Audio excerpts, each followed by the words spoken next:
కొరకు మానవాళి యొక్క గొప్ప ప్రయోజనం కోసం తన చింతను తన బాధలను ఇష్టపూర్వకంగా ఎదుర్కొంటున్నాడు. అంతేకాదు మరి దేవుని ప్రణాళికకు ఆయన విధేయుడుగా ఉంటూ ఎటువంటి కష్టాన్నైనా భరించడానికి, అవమానాన్ని తగ్గించడానికి ఆయన మరి దేవునిలో ఉన్న బలం పొందుకొని తను ఎదుట ఉంచబడిన సవాళ్ళు, తను ఉంచబడిన ఆ యొక్క గొప్ప అవమానముతో కూడిన ఆ యొక్క సంఘటనలన్నీ భరిస్తూ ఆయన తన లక్ష్యాన్ని ఈ భూమి మీద నెరవేర్చినట్లుగా మనం చూడగలము. ఇక్కడ మనం చూసినట్లయితే కొట్టు వారికి నా వీధులు అప్పగించుతుంది. అసలు ఎవరిని కొడతారండి? సాధారణంగా ఎవరిని కొడతారు? బుద్ధిగుణులైన వారిని, మూర్ఖులైన వారిని, మాట వినని వారిని కొడతారు. సాధారణంగా కొట్టినప్పుడు వీటి మీద కొడతారు. అంటే బుద్ధిహీనులకు వీపులకు బెత్తమే తగును, బుద్ధిహీనుల వీపులకు దెబ్బలు నియమించబడినది, మూర్ఖుల వీపులకు బెత్తమని మాట్లాడుతున్నారు. కానీ ఇక్కడ ప్రభు ఏమి ఆయన చేయడాన్ని నేరం చేస్తాడంటే ఆయన న్యాయముగా బాధింపబడుతున్నాడు, అన్యాయముగా నేరారోపణ చేయబడుతున్నాడు, అన్యాయముగా శిక్షింపబడుతున్నాడు. 129వ కీర్తన 3వ అధ్యాయంలో ప్రభు గురించి ఈలాగున సిలువలో ఈ శ్రమలన్నీ పడతాడని ముందుగానే ప్రవచనాలు చెప్పబడి ఉన్నాయండి. 3వ వచనంలో దున్నువారు నా వీపు మీద దున్నిది, వారు కాళ్ళను పొడుగుగా చేస్తుడు. 50 గ్రంథంలో 51:23 చేస్తే నీవు నీ వీపును దాటు వారికి దారిగా చేసి నేలకు దానిని వంచుతుంది కదా. అంటే ప్రభు యొక్క వీపు ఒక రహదారిగా మారిపోయిందంట. మరి అది వరకు దున్నబడిన మరి ఆ యొక్క మరి ఆ కాళ్ళను మరి ఆ యొక్క ఏదైతే మరి నాగడితో దున్నుతారో కాళ్ళు చేస్తారో అదే విధంగా ఆయన యొక్క వీపు చేయబడిందంట. చూడండి ఎంతగా ఆయన శ్రమ పెట్టబడ్డాడో. ఆ వీపు కొట్టు వారికి అప్పచెప్పాడంట. వారు ఆయన వీపు మీద దున్నారట. భూమిని దున్నితే ఎలా ఉంటుందండి? అది డ్రైగా మరి కలిసిపోయినటువంటి ఆ భూమి అంతా కూడా పెట్టుగా అయిపోద్ది, అవునా కాదు? మొత్తం కూడా విడిలిపోయినట్లు అయిపోద్ది. ఎప్పుడైనా భూమిని దున్నటం కనుక మనం చూస్తే గట్టిగా ఉన్న నేలంతా కూడా మరి అంతా కూడా చేతికి వచ్చేటట్లుగా అవుతుంది. అంటే ప్రభు యొక్క శరీరము అట్టి విధంగా దున్నబడింది, అట్టి విధంగా మరి మనుషులు దాటిపోనట్లుగా అది దారిగా చేయబడిందంట. హల్లెలూయా. నీవు నేను కూడా పరలోక రాజ్య మార్గానికి వెళ్ళడానికి ప్రభు ఒక నిచ్చెనగా మారిపోయింది, ఒక బ్రిడ్జిగా చేయబడ్డాడు.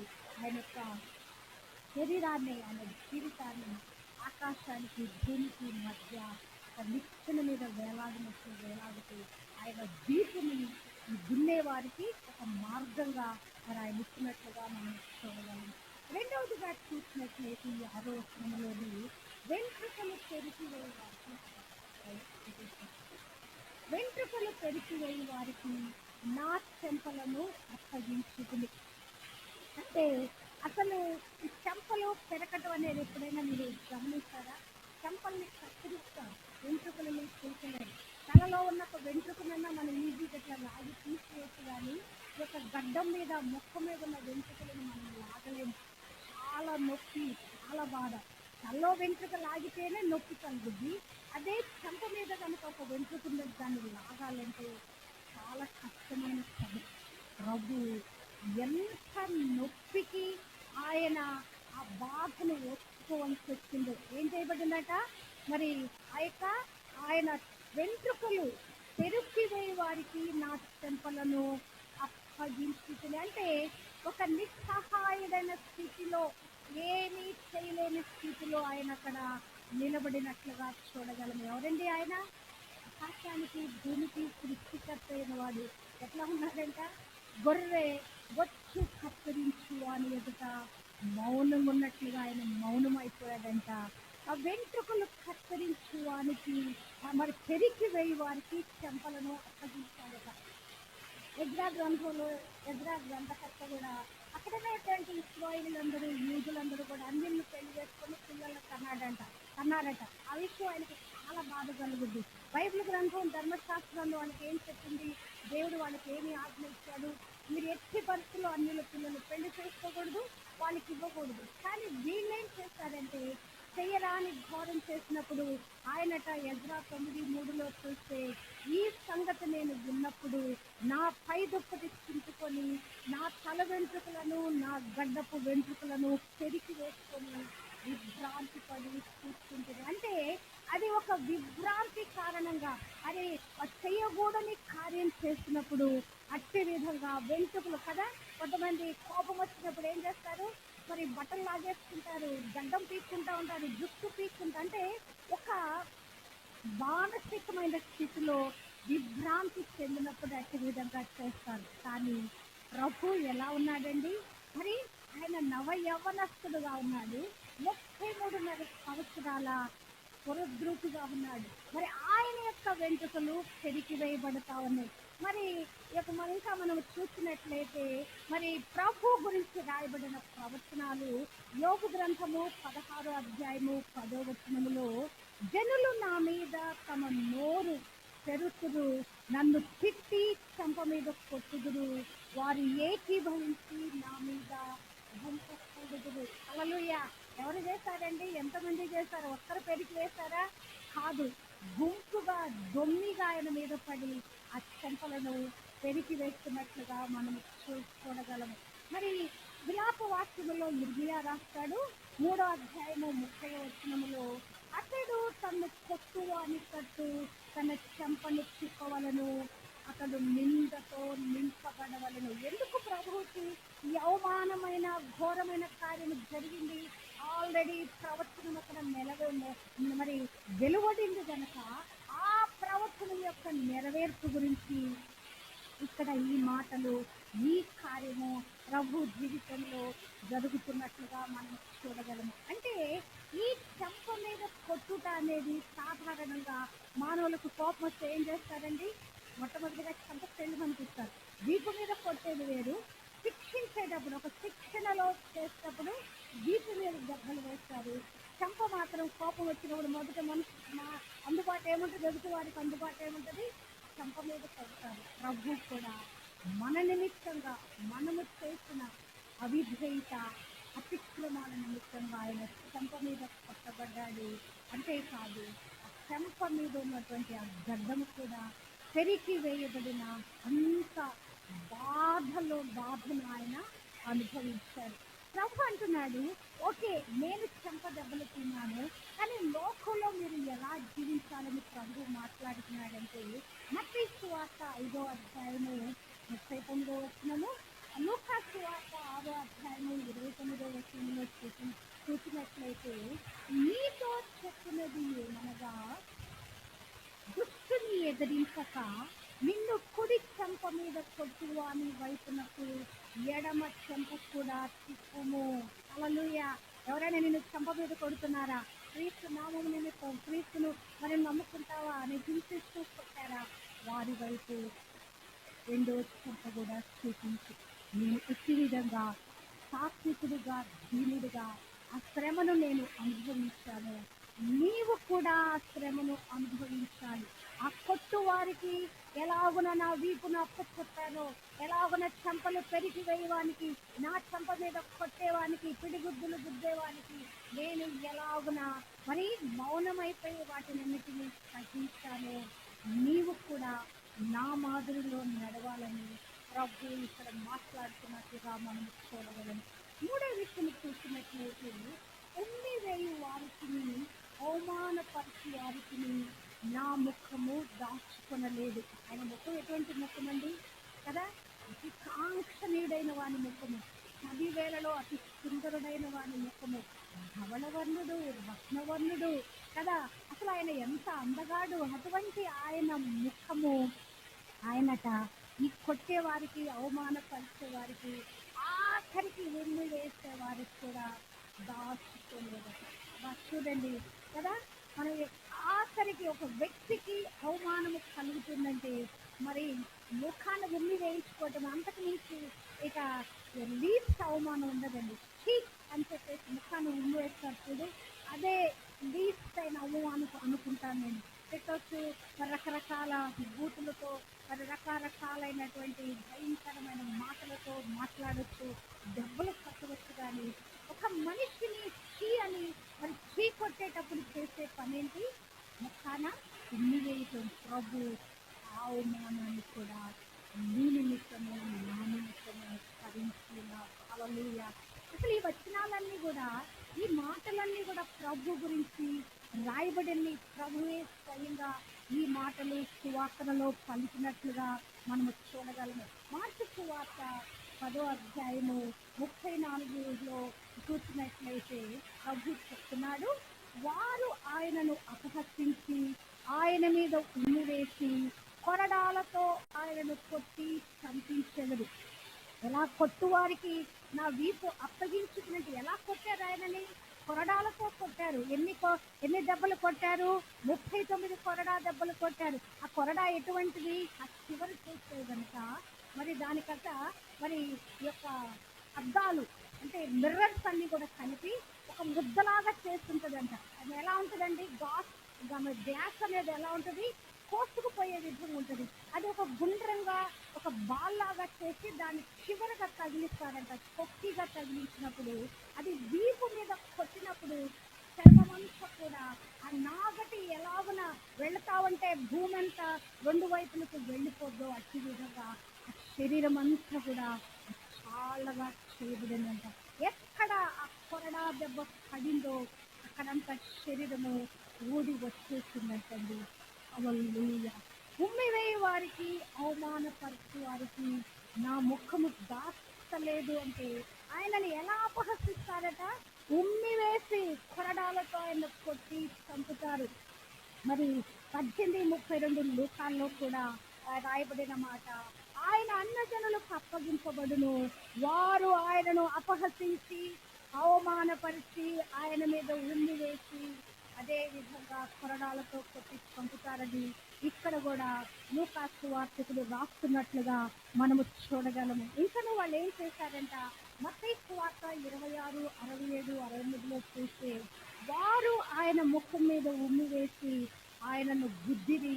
కొందరు ఆయనను అరచేతులతో కొట్టి, క్రీస్తు నిన్ను కొట్టిన వాడెవడో ప్రవచించుమనిరి. హల్లెలూయా.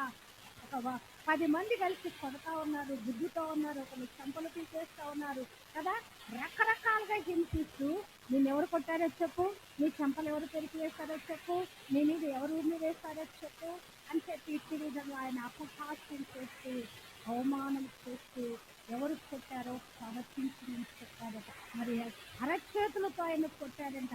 మార్కు 14:65లో చూసినట్లయితే కనుక అరచేతులతో కొట్టారంట.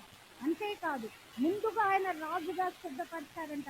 మత్తయి 27, 29, 30లో చూసినట్లయితే ముండ్ల కిరీటమును అల్లి ఆయన తలకు పెట్టి రెల్లును ఆయన కుడి చేతిలో ఉంచి ఆయన ఎదుట మోకాళ్ళుని యూదుల రాజ్యానికి శుభమని ఆయనను అపహసించి ఆయన మీద ఉమ్మి వేసి ఆ రెల్లును తీసుకొని దానితో ఆయనను తల మీద కొట్టు వారికి నన్ను నేను అప్పగించుకున్నాను, ఉమ్మి వేయి వారికి నన్ను నేను అప్పగించుకున్నానంటే కదా ఆయనను మరి రాజవస్త్రం తొడిగించారంట, భూదారంగు వస్త్రం మరి ధరింప చేశారంట. ఆయన ఎదుట మోకాళ్ళుని యూదుల రాజానికి శుభమని చెప్తున్నారంట. హల్లెలూయా. ఎవరండి? ఆయన రాజుల రాజు, ప్రభుల ప్రభు. ఆయన ఎదుట ప్రతి మోకాలు వంగాల్సిందే, ప్రతి నోరు ఆయన యేసు క్రీస్తు ప్రభు అని ఆయన ఒప్పుకొని తీరాల్సిందే. అది అపహాస్యం చేయటానికి చేసినా కూడా అది నిజమైనటువంటి మాట. ఆయన యూదుల రాజు, ఆయన యూదులు రక్షించడానికి పుట్టినవాడు. యూదులనే కాదు, ఈ మానవాళి యావత్తును రక్షించడానికి రారాజుగా రక్షకుడుగా పుట్టినవాడై ఉన్నాడు. మార్కు 15:19లో కూడా మరి అట్టి విధంగా ఆయన మీద ఉమ్మి వేసి మోకాళ్ళని ఆయనకు నమస్కరించినట్టుగా మనం చూడగలం. అంటే ప్రభు మరి తల మొదలుకొని అది కాలు వరకు యెషయా గ్రంథము మొదటి అధ్యాయము 6వ వచనం చదివే ఎక్కడి నుంచి ఎక్కడి వరకు అండి, అరెకాల మొదలుకొని తల వరకు కూడా ఎక్కడ కూడా ఖాళీ లేదంట. ప్రభువుకి మరి చేసిన అవమానం, ప్రభువుని కొట్టిన తీరు మనం చూస్తే కనుక ఎక్కడ చూసినాను గాయాలు, దెబ్బలు, పచ్చి పుండ్లు, మరి మొత్తబడిన స్థితి. అవునా కదా? ఎంత ఘోరంగా ప్రభువు హింసింపబడ్డాడండి. నడినెత్తి మొదలుకొని అది కాలు వరకు కూడా ఎన్ని అవయవ భాగాలను కనిపించే శరీరము, తల, ముఖము, మరి పాదాలు, చేతులు కాదు కానీ కనిపించని ఇంటర్నల్ ఆర్గన్స్ లోపలున్న అంతరింద్రియాలను కూడా వారు బాధించారు కదా. కడుపులో గుజ్జుతో ఏమవుద్దండి, లోపల ఉన్న పేగులకు నొప్పి కలుగుద్ది. అవునా కదా? గుండె భాగంలో గుజ్జితే లేక లంగ్స్కి మరి గుండెకి దెబ్బ తగులుద్ది కదా. లోపలున్న భాగాలన్నీ కూడా మరి నొప్పి బాధతో విలవిలలాడేటట్లుగా ప్రభుని వారు హింసించినట్లుగా చూడగలరు. ఇక్కడ మనము చూసినట్లయితే ఈ ఉమ్మి వేయుట అనేది హీనమైనదే, కానీ ప్రభు తన ఉమ్మితో అనేక మందిని స్వస్థపరచండి. హల్లెలూయా. మానవులు ఆయన ఉమ్మి వేస్తారు, కానీ ప్రభు తన నోటిలోంచి వచ్చే లాలాజలము ఉమ్మితో అనేక మందిని స్వస్థపరిచినట్టుగా మనం చూడగలము. మార్కు సువార్త 7వ అధ్యాయము 32-33లో చెవుడు అలా నచ్చి వాణిని ఆయన బాగు చేశాడంట. హల్లెలూయా.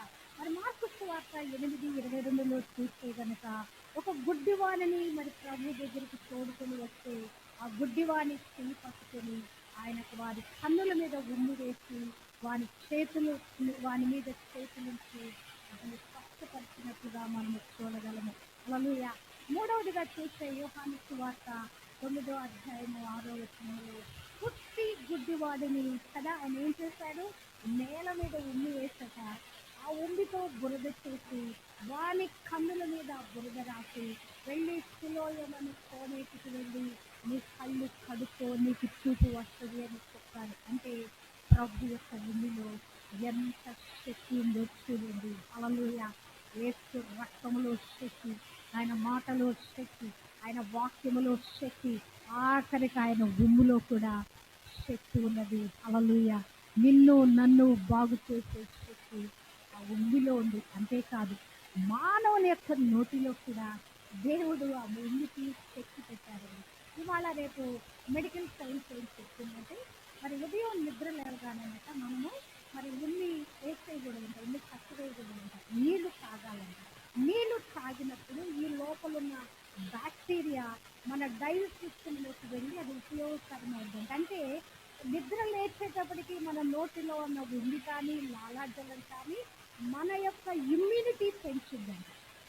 ఇది మన ఉమ్మి కూడా ఉపయోగకరమైనది. అంటే దేవుని స్వరూపములో దేవుని రూపంలో మనం పుట్టాము కనుక ఆ మన ఉమ్మిలో కూడా శక్తి ఉన్నట్లుగా మనం గమనించవచ్చు. పల్లెటూరులో మేము పుట్టి పెరిగాము కనుక చిన్నప్పుడు కానీ ఆటలు ఆడినప్పుడు దెబ్బలు తగిలితే గబగబా బురదలో మట్టిలో ఉమ్మేసేసి గబగబా తీసేసి దాన్ని తీసేసి ఆ గాయం నొప్పి దగ్గర రాసేవాళ్ళు. నొప్పి తగ్గిపోయేది. నిజంగానే ఉమ్ములో తెస్తున్నది. తర్వాత ఇప్పుడు దాన్ని ఆలోచిస్తూ ఉంటే ఎంతగా మనము దాన్ని తెలియకనే కొన్ని చేస్తాము, మరి అవివేకంగా మరి అజ్ఞానంగా కొన్ని చేస్తాము. కానీ సైన్స్ అది నిజమని నిరూపణ చేస్తా ఉన్నది. హల్లెలూయా. అంటే క్రీస్తు ప్రభు యొక్క ఉమ్మిలోనే శక్తి కాదు, కానీ ఆయన స్వరూపములో తయారు చేయబడిన మానవుని ఉమ్మిలో కూడా దేవుడు శక్తి ఉంచాడు. హల్లెలూయా. హల్లెలూయా. కానీ మన ప్రభు సరిగా ఎలా ఉండాలంటే మండేవారుగా ఉండాలి, నిలువెచ్చలుగా ఉండకూడదు. వెచ్చగా కానీ చల్లగా కానీ మనం లేక నిలువెచ్చలుగా ఉంటే మనం ఏం చేయబడతామంట, ప్రభు నోటిలో నుండి మనము ఉమ్మి వేయబడతాం. అంటే అంటే ఇక కట్టి వేయబడతామని అర్థం కదా. మరి ప్రకటన గ్రంథం 3:16లో చూస్తే నువ్వు వెచ్చగానైనను చల్లగానైనను ఉండక నిలువెచ్చనగా ఉన్నావు గనుక నేను నిన్ను నా నోట నుండి ఉమ్మి వేయ నిర్దేశించుచున్నాను. హల్లెలూయా. మనం ఎవ్వరం కూడా ఈ స్థితికి వెళ్ళకుండాము గాక. మనం చల్లగా ఉండకూడదండి, ఎప్పుడు మండుతూ ఉండాలి. ఎప్పుడు కూడా అగ్ని అభిషేకం చేత నింపబడుతూ ఉండాలి. ఆయన ఏమన్నాడు, అక్కడ నీటి బాప్తీసం చేతను ఆత్మ చేతను, ఆత్మ అంటే అక్కడ ఏమన్నా అగ్ని చేతను బాప్తీసం పొందాలి. పొందితేనే వాడు నా రాజ్యానికి పాత్రుడేంటి. ఎల్లప్పుడూ కూడా మనలో ఈ అగ్ని మారకుండా మరి ఆరకుండా మండుతూ మండుతూ మండుతూనే ఉండాలి. హల్లెలూయా. అప్పుడు ప్రభు సముఖంలో మనం నిలబడటానికి వీలవద్దు. ప్రభు యొద్ద నుంచి మనము తొలగిపోము, వెలివేయబడము, ఉమ్మి వేయబడమని మనము జ్ఞాపకం చేసుకోవాలి. ఇంకనూ మనం చూసినట్లయితే మరి ప్రభు శిష్యులని ఇక్కడ బలోపేతం చేస్తున్నట్లుగా మనం చూడగలము. అంటే వారితో చెప్తా ఉన్నాడు, మరి నా విషయమే మీరు అందరూ అభ్యంతర పడతారు.